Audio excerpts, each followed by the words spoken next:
Well, the silver results are all about scale, in my view.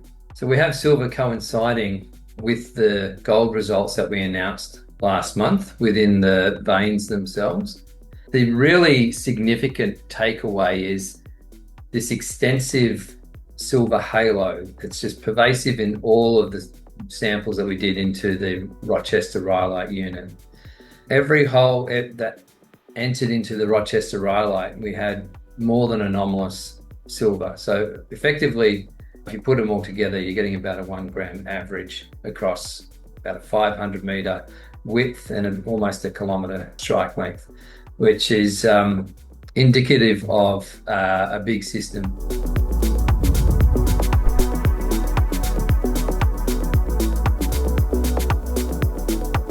I was surprised on the upside on the scale of how much silver we were seeing across such a broad footprint.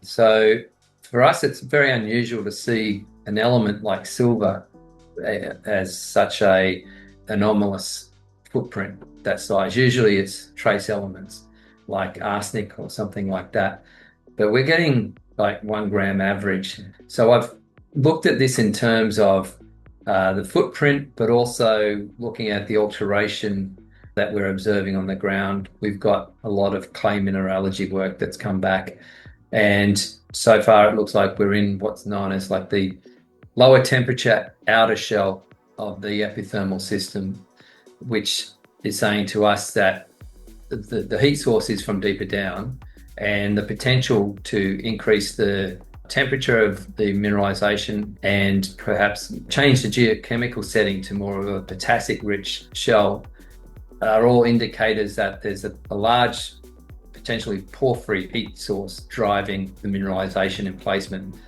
So from an exploration point of view, we kind of expand our mindset into targeting further afield with broader techniques. We've flown a magnetics image. We've got an inversion model for that, and I'm going to be doing some more airborne work with what we call mobile MT to help identify deeper conductors as well as drilling near surface targets.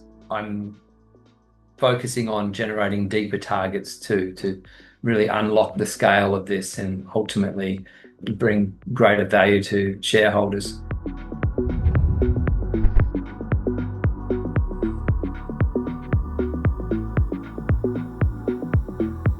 We've just announced today that the joint venture group approved the budget for exploration in Alaska for 2026.